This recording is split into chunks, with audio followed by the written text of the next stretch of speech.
생각할 수 있는 건 이미 다 했죠. 근데도 매출 개선이 안 되잖아요. 대체 뭘 어떻게 더 열심히 해야 되는지도 모르겠죠. 이게 연애하는 거랑 비슷해요. 상대방한테 그렇게 잘해줬는데 권태기가 개선이 안 돼. 그럼 어떡해요? 그냥 더 잘해주면 돼요. 그렇게 해서 해결될 거였으면 권태기가 왔겠습니까? 그냥 열심히 해서 매출이 오를 것 같았으면 매출 고민을 누가 하겠어요? 그럼 뭘 어떻게 해야 되냐고요? 일단 하나만 확인해 보면 됩니다. 고객의 방어 기제를 잘못 건드리고 있는지 체크해 보면 돼요. 갑자기 방어 기제가 왜 나오나 싶죠. 근데 저도 예전에 사업을 했을 때 이걸 몰라서 매출이 덜 나지 않았을까 싶어요. 제가 말하면 신뢰가 안 가죠. 오늘 영상의 내용은 여러 논문과 연구를 통해 이미 검증된 지식이에요. 틀릴 수가 없는 지식인데 모두가 간과하는 지식, 그런 지식들로 오늘 영상의 내용이 구성되었습니다. 오늘 영상을 통해 당연한 걸 실수하고 있었구나 라는 걸 깨닫게 될 거예요. 이걸 못 깨달으면 계속 돈 버리는 거죠. 돈 버리기 싫으신 분들만 집중해 주시면 됩니다. 일단 이걸 기억하셔야 돼요. 고객이 이미 원하던 것을 찾아낸다. 많은 사업자들이 잘못 생각하는 게 있습니다. 고객을 잘 설득해야 된다고 생각해요.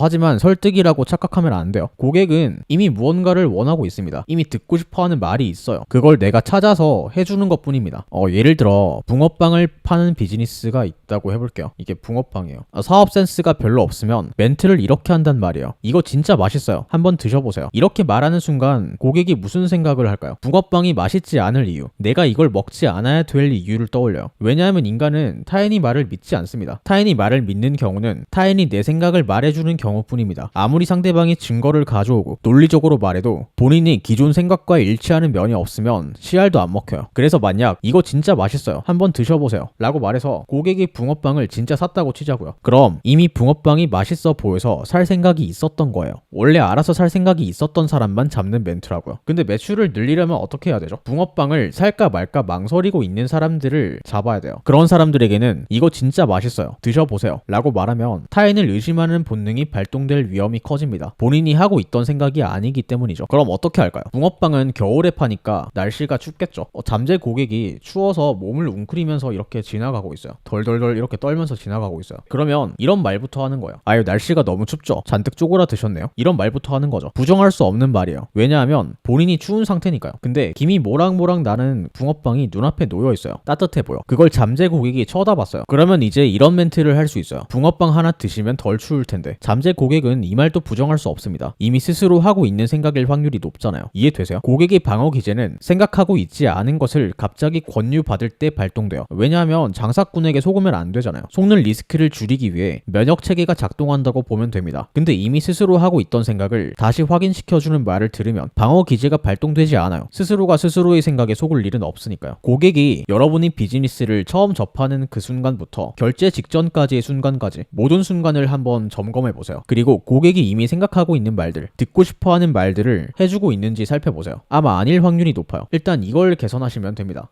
다음으로 간접 어필에 대해서 알아볼게요. 고객의 방어 기제를 건드리지 않는 확실한 방법이 간접 어필이에요. 이것만 잘 적용하셔도 상당히 도움이 될 겁니다. 예시를 하나 들어볼게요. 제가 이전에 사업을 할 때 경쟁 업체들이 공통적으로 하는 마케팅 멘트가 있었어요. 우리가 업계 1위다. 우리가 국내 최고다. 다들 본인이 최고라고 주장하는 거죠. 이러면 고객 입장에서 무슨 생각이 들까요? 제 다른 경험담을 통해 고객의 심리를 비유해 볼게요. 제가 예전에 어떤 동호회에 간 적이 있어요. 거기에 처음 참석하는 남자분이 계셨어요. 사람들이 있어요. 이제 그 남자분도 이렇게 앉을 거 아닙니까? 이 남자분이 테이블에 앉자마자 자꾸 그런 얘기를 하는 거예요. 우리 아빠가 회사를 운영하는데 나한테 물려주려고 한다. 내가 요새 가진 게 돈밖에 없다. 이런 돈 자랑도 하시고, 그리고 나는 연애를 너무 많이 해봐서 이제 질렸다. 이런 얘기까지 아무도 묻지 않았는데 막 테이블에서 했단 말이에요. 제가 굳이 결과를 말 안 해도 알겠죠. 동호회 남녀 모두 이분을 별로 안 좋아했어요. 왜 싫어하는지 본능적으로 이해가 가죠. 인간은 직접적으로 뭔가를 어필하는 사람을 보면 방어 기제가 발동되거든요. 그 어필이 거짓이라는 증거를 무의식적으로 찾게 돼요. 그래서 나 돈 많다, 나 연애 경험 많다 라고 주장하면 실제로는 돈이 없고 연애를 못하는 사람이지 않을까? 라는 의심을 괜히 받게 돼요. 근데 많은 사업가들이 본인 제품을 이런 식으로 어필한다고요. 내 제품이 이렇게 잘났다 라는 것을 계속 말해요. 그럼 고객이 좋아할 거라고 착각하죠. 내가 잘난 점을 계속 읊으면 여자가 좋아할 거라고 착각하는 남자랑 똑같은 겁니다. 그럼 좋게 어필하는 방법이 뭘까요? 최대한 간접적으로 어필해야 돼요. 내가 돈이 많은 거를 어필하고 싶다. 그러면 옷을 적당히 좋은 걸 입고 참고 여유로운 말과 행동을 보여주고 이렇게 간접적으로 증명하는 거죠. 이러면 보는 사람이 스스로 납득하게 돼요. 아, 이 사람은 여유로운 환경에서 자란 사람이구나. 스스로 납득하게 만들어야 돼요. 내가 직접 말로 안 할수록 좋아요. 그냥 쇼앤프루브 하시면 됩니다. 사업에서 간접 어필을 잘하는 방법이 뭘까요? 간단해요. 전문성을 계속 드러내면 돼요. 전문성을 드러낼 게 없어 보이는 분야에도 전문성 어필은 가능해요. 예를 들어서 사과 장사를 한다. 사과에 이런 문이 있으면 주의하세요. 당도 높은 사과의 특징 3가지. 사과 보관할 때 이렇게 하면 큰일 납니다. 이런 주제로 뭐 블로그나 유튜브나 인스타 같은 거 하면 되잖아요. 이걸 누가 보나 싶죠. 근데 보는 사람들이 있어요. 조회수가 몇천 회씩만 나와줘도 매출을 늘리기에는 충분하다는 거죠. 사실 유튜브나 블로그나 인스타는 이미 알아서 많이 하세요. 근데 그냥 사과 찍어서 올려놓고 이거 맛있으니까 구매하세요. 이런 식으로 한단 말이에요. 이건 직접 어필이에요. 난 돈이 많아 라고 말하는 동호회의 남자랑 똑같습니다. 방어 기제를 발동시키기 쉽다고요. 직접 어필을 최대한 줄이시고 여러분의 전문성부터 드러내세요. 간접 어필부터 하라고요. 제품에 대한 직접 어필은 나중에 가끔 해도 늦지 않습니다. 정리를 해보자면요. 여러분은 영상이 끝나고 나서 이걸 하시면 됩니다. 고객이 이미 원하고 있는 것, 이미 듣고 싶어하는 말, 이게 뭔지 정리해보세요. 그리고 그걸 고객에게 말해주고 있는지를 체크해보세요. 그리고 고객에게 전문성을 어필하고 있었는지를 체크해보세요. 직접 어필은 당분간 하지 마시고요. 어렵지 않죠? 저도 열심히 공부하고 정리해서 알려드린 지식이니까 그냥 지나치지 마시고 반드시 이용하셔서 좋은 결과 얻으시길 바랍니다. 할 수 있을 거예요. 시청해주셔서 감사합니다.